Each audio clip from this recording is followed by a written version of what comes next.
दुनिया के सबसे सुखी और समृद्ध देशों में से एक हुआ करता था। दुनिया के नक्शे में भारत एक महत्वपूर्ण देश था।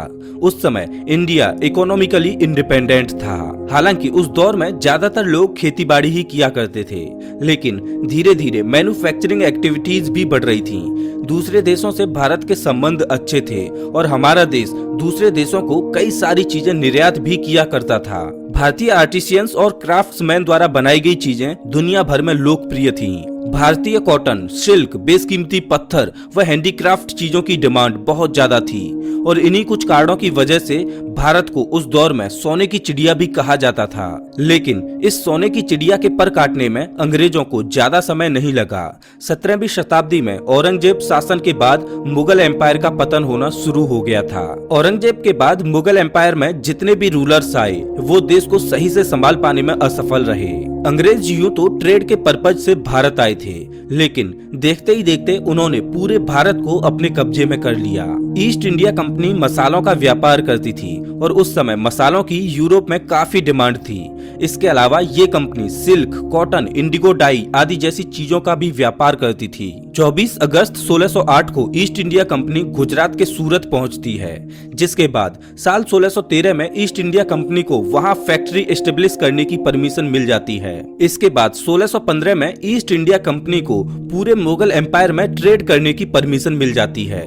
इसी के साथ विजयनगर एम्पायर भी इस कंपनी को मद्रास में फैक्ट्री ओपन करने की परमिशन दे देता है। उस समय यूरोप के अन्य देशों की कंपनी जो इंडिया में ट्रेड कर रही थी, उनसे ब्रिटिश ईस्ट इंडिया कंपनी काफी आगे निकल चुकी थी। इस समय तक यूं तो ईस्ट इंडिया कंपनी का मुख्य मकसद व्यापार करना ही था, लेकिन जब उन्होंने देखा कि मुगल एम्पायर का पतन हो रहा है और भारत में कई छोटे छोटे किंगडम्स हैं, तो उन्होंने धीरे धीरे इंडियन पॉलिटिक्स में हस्तक्षेप करना शुरू कर दिया। शुरुआत में ब्रिटिशर्स ने 3 गांवों के जमींदारी राइट्स ले लिए थे। इसके बाद बैटल ऑफ प्लासी और बैटल ऑफ बक्सर हुआ, जिसमें ब्रिटिशर्स को जीत मिली और ईस्ट इंडिया कंपनी जो एक ट्रेडिंग कंपनी थी वो एक रूलिंग कंपनी के रूप में उभरने लगी। ईस्ट इंडिया कंपनी ने धीरे धीरे भारत की अन्य रियासतों पर कब्जा करना शुरू कर दिया और अंततः 1858 में ब्रिटिश क्राउन रूल इस्टेब्लिश हो गया। दोस्तों, ये था ब्रिटिशर्स और ईस्ट इंडिया कंपनी का एक ब्रीफ आउटलाइन। अब आइए उस समय के भारत के बारे में कुछ खास बातें जानते हैं। चीन के बाद आज हमारा देश 140 करोड़ लोगों के साथ दुनिया का दूसरा सबसे ज्यादा पॉपुलेटेड देश है, लेकिन आज से करीब 200 से 300 साल पहले भारत की जनसंख्या काफी कम हुआ करती थी। 18वीं सदी में भारत की जनसंख्या 16 करोड़ थी। 100 साल बाद 19वीं सदी में ये बढ़कर 18 करोड़ हो गई और इसके एक और 100 साल बाद 20वीं सदी में ये आंकड़ा 24 करोड़ तक पहुंच गया। यहाँ पर ध्यान देने वाली बात ये है कि उस समय बांग्लादेश व पाकिस्तान भारत का ही हिस्सा हुआ करता था, तो भारत की पॉपुलेशन इन दोनों देशों की पॉपुलेशन को मिलाकर ही जोड़ी गई है। खैर, आज के समय अगर पॉपुलेशन की बात ना करें तो अच्छा है, क्योंकि अकेले पाकिस्तान की जनसंख्या 22 करोड़ है, जो कि 20वीं सदी के भारत की जनसंख्या के ऑलमोस्ट बराबर है। 17वीं व 18वीं सदी के समय टेक्नोलॉजी कुछ खास विकसित नहीं हुई थी। उस समय आज के जैसे टीवी, मोबाइल, लैपटॉप्स व अन्य गैजेट्स नहीं हुआ करते थे। यहाँ तक कि टेलीफोन का आविष्कार भी काफी बाद में जाकर 1876 में हुआ था। अब क्योंकि उस समय ज्यादा डेवलपमेंट नहीं हुआ था, इसीलिए जंगलों की संख्या ज्यादा थी और भारत का ज्यादातर एरिया जंगलों से ही कवर्ड था। पेड़ पौधे, पशु पक्षी और पूरे एनवायरनमेंट की स्थिति आज के मुकाबले काफी बेहतर थी। उस समय ना तो पक्की रोड्स हुआ करती थी, ना ही तो लोग पक्के मकानों में रहा करते थे। अंग्रेजों के आने से पहले भारत के ज्यादातर हिस्सों में पुल, बांध, तरह तरह की बिल्डिंग्स व बहुमंजिला इमारतों का कोई नामो निशान नहीं था। भारत के ज्यादातर लोग कच्चे मकानों में रहा करते थे, जो मिट्टी और लकड़ियों से बने होते थे। उस दौर में मोटरसाइकिल और कार जैसी गाड़ियां थी ही नहीं। लोग पैदल ही एक जगह से दूसरी जगह तक जाया करते थे और लंबी यात्राओं के लिए घोड़े या फिर बैलगाड़ी का प्रयोग करते थे। यही कारण था कि उस समय की कच्ची सड़कें छोटी हुआ करती थीं और गंदी भी। लोगों का लाइफस्टाइल काफी सिंपल था। वे आज के जितनी लग्जरी लाइफ नहीं जीते थे। उस समय भारत के अधिकांश लोग धोती, कुर्ता व गमछा पहना करते थे। महिलाएं साड़ी और छोटी बच्चियां स्कर्ट पहना करती थीं। भारत की कुछ कुछ जगहों में सलवार सूट और कुछ अन्य तरह का भी पहनावा देखने को मिलता है, जैसे कि आदिवासियों का पहनावा एकदम ही अलग था। वैसे आदिवासियों का पहनावा आज भी वैसा ही है और आज के समय भी भारत के कुछ गांवों में आपको बुजुर्ग लोग धोती कुर्ता पहने मिल जाएंगे। आज के समय में हम अपना ज्यादातर बचा समय स्मार्टफोन में कंटेंट देखने, मॉल या अन्य जगहों पर घूमने, शॉपिंग करने व कुछ एक्टिविटीज में बिताते हैं। लेकिन पुराने समय में ये चीजें तो थी ही नहीं। लोग अपना ज्यादातर खाली समय भगवान की पूजा या आराधना करने में बिताते थे।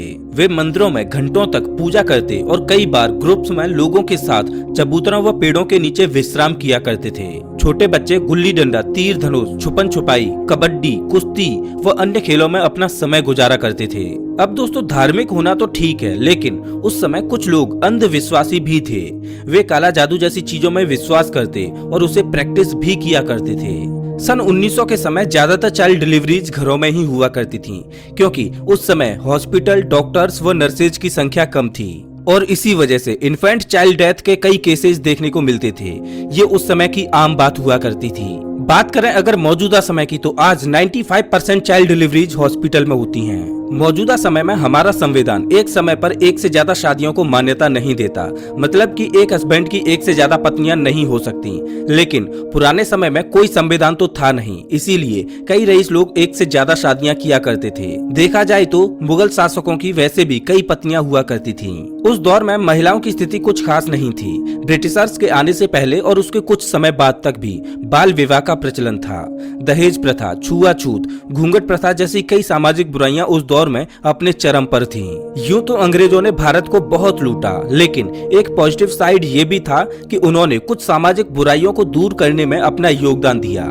जैसे कि 1829 में ब्रिटिशर्स द्वारा सती प्रथा को बंद कर दिया गया। सती प्रथा में एक पति के मर जाने पर उसकी पत्नी को उसके पति की चिता पर लिटाकर जिंदा जला दिया जाता था। ये प्रैक्टिस उस दौर में कॉमन थी, लेकिन बाद में लोगों ने इसका विरोध करना शुरू किया और अंत में ब्रिटिशर्स ने इसे बंद कर दिया। बात करें अगर भारतीय अर्थव्यवस्था की, तो अंग्रेजों के भारत आने से पहले 1st सेंचुरी एडी से लेकर 17th सेंचुरी एडी तक भारत का वर्ल्ड जीडीपी में कंट्रीब्यूशन 25% से लेकर 35% तक रहा था और वहीं आजादी के बाद ये नंबर घटकर महज 2% रह गया था।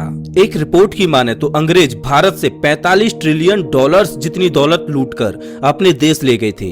1947 में जब भारत को आजादी मिली तो उस समय $1 1 रुपए के बराबर हुआ करता था। सन 1900 के समय एक आम मजदूर की डेली मजदूरी तकरीबन 10 से 50 पैसा हुआ करती थी और महीने भर में वे 8 रुपए से कम तक ही कमा पाते थे। उस समय अगर एक इंसान की जेब में 5 रुपए भी होते तो उसे अमीर आदमी माना जाता था।